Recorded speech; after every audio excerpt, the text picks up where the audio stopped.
ஒடுக்கப்பட்ட மக்கள் படிக்கிறத பெரிய பொறுப்புகளுக்கு போறத காலங்காலமாக தடுத்த இவங்க இப்பவும் தங்கள் கையில் ஆட்சி இருக்கிறதால தடுக்கிறாங்க. அதுக்கு என்னென்ன புதிய சட்டங்கள் வருது? குலக்கல்வியை ஊக்குவிக்கும் புதிய கல்விக் கொள்கை,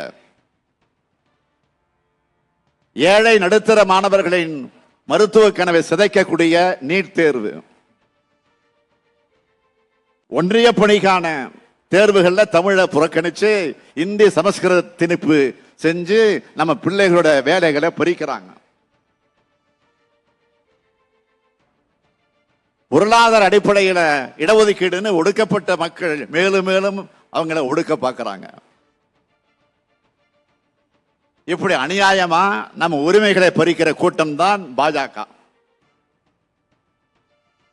பட்டியலினத்தவர், பழங்குடியினர், பிற்படுத்தப்பட்டோர், மிகவும் பிற்படுத்தப்பட்டோர் முன்னேறுவதை பாஜக எந்த காலத்திலும் ஏத்துக்காது. இதனாலதான் ஒன்றிய அளவில் மக்கள் தொகை கணக்கெடுப்பு கூட சாதிவாரி கணக்கெடுப்பு நடத்தணும்னு நாம தொடர்ந்து கேட்கிறோம், போராடுறோம். அதையாவது செய்யறாங்களா? அதையும் மறுக்கிறாங்க.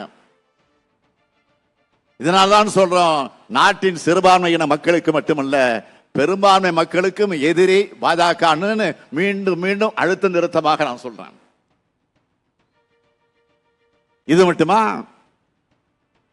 வரலாறு காணாத ஊழல்களை செஞ்சுட்டு அதை மூடி மறைக்க இடி, ஐடி, சிபிஐ போன்ற அமைப்புகளை கூட்டணியா சேர்த்துக்கிட்டாங்க. இப்ப பாஜகவை ஆட்டங்கான வைக்கக்கூடிய இமாலய ஊழலான தேர்தல் பத்திர ஊழல் வெளியாகி இருக்கு. இன்னைக்கு காலையில செய்தி வந்திருக்க பத்திரிகையில்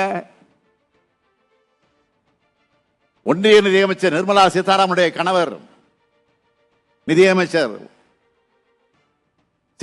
நிர்மலா சீதாராமனுடைய கணவர் திரு பிரகலா பிரபாகர் அவர்கள் ஒரு பேட்டி கொடுத்திருக்கிறார். டிவிலையும் பார்த்திருப்பீங்க, பத்திரிகையிலையும் படிச்சிருப்பீங்க. இந்த தேர்தல் பத்திர ஊழல் என்பது இந்தியாவில் மட்டுமல்ல உலகத்திலேயே மிகப்பெரிய ஊழல் சொல்லி இருக்கிறார். ஏற்கனவே அவர் பாஜக ஆட்சி நம்ம நாட்டை எப்படியெல்லாம் சீரழிக்குதுன்னு புதிய இந்தியா என்னும் கோணல் மரன்ற புத்தகத்தில் கவலையோடு எழுதியிருந்தார். புதிய இந்தியா பிறந்திருச்சுன்னு பாஜக கட்டமைக்கிற பிம்பம் எப்படி மோசமானதுன்னு நாளுக்கு நாள் அம்பலமாகிட்டு இருக்கு. நாட்டோட தன்னாட்சி அமைப்புகளை கூட பாஜகவோட ஆதரவு கட்சிகளை போல செயல்பட வச்சு அரசியல் சட்டப்படிதான் ஆட்சி நடக்குதுங்கிறத சந்தேகத்தை பாஜக ஆட்சி உருவாக்கிட்டாங்க. இது பத்தி நேற்றைய தினம் ஆங்கில பத்திரிகை இந்து நாளேடு தலையங்கம் எழுதியிருக்கு. நேற்றைக்கு இந்து பத்திரிகையில தலையங்கம், அதுல குறிப்பிடுறாங்க, இடி ஐடி ரைடு நடந்த நிறுவனங்கள் வாங்கிய பல்லாயிரம் கோடி ரூபாய் மதிப்பிலான தேர்தல் பத்திரங்களை ஆளும் பாஜக பணமாக்கி இருக்குன்னு எழுதியிருக்காங்க. நாம கேட்கிறது, பாஜக ஆட்சியால இந்திய நாட்டு மக்களுக்கு நடந்த நன்மைன்னு ஒன்னாவது இருக்கா? சமூக நீதிய சகோதரத்துவத்தை சமதர்மத்தை நிலைநாட்டணும்னா இந்தியா கூட்டணி ஆட்சி இந்தியாவில் உருவாகி ஆகணும். உருவாக்குவதற்கு தயாராகிட்டீங்களா? தமிழ்நாட்டுக்கும் தமிழினத்துக்கும் தமிழுக்கும் துரோகம் செய்வதை வழக்கமாக வச்சிருக்கிறார் பிரதமர் நரேந்திர மோடி. ஆனா வாக்கு கேட்டு மட்டும் தமிழ்நாட்டுக்கு வராரு. பிரதமராகிறதுக்கு முன்ன தமிழ்நாட்டுக்கு வாக்கு கேட்க வந்தப்போ பல்வேறு வாக்குறுதிகளை கொடுத்தாரு. அதுலயாவது ஏதாவது செஞ்சாரா? இல்லையே. 2014ஆம் ஆண்டு ஏப்ரல் 17ஆம் தேதி ராமநாதபுரத்தில் பேசின மோடி அவர்கள், சீனாவிலிருந்து பட்டாசுகள் வர்றதால குட்டி ஜப்பானான சிவகாசி பட்டாசு தொழில் நலிவடைஞ்சு போச்சு. பாஜக ஆட்சிக்கு வந்தா பட்டாசு தொழிற்சாலையும் தொழிலாளர்களையும் பாதுகாப்போம்னு பேசினாரு. இதுக்காக அவர் செயல்படுத்தி கொடுத்த திட்டங்கள் என்ன? சட்டவிரோதமா சீன பட்டாசுகள் இன்னும் இறக்குமதி செய்யப்படுது.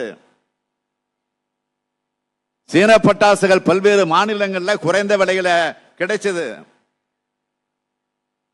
டெல்லியிலும் மும்பையிலும் கோடிக்கணக்கான ரூபாய் மதிப்புள்ள சீன பட்டாசுகள் கைப்பற்றப்பட்டுச்சு. சீன பட்டாசுகளை பாஜக அரசால முழுமையாக தடுக்க முடியல.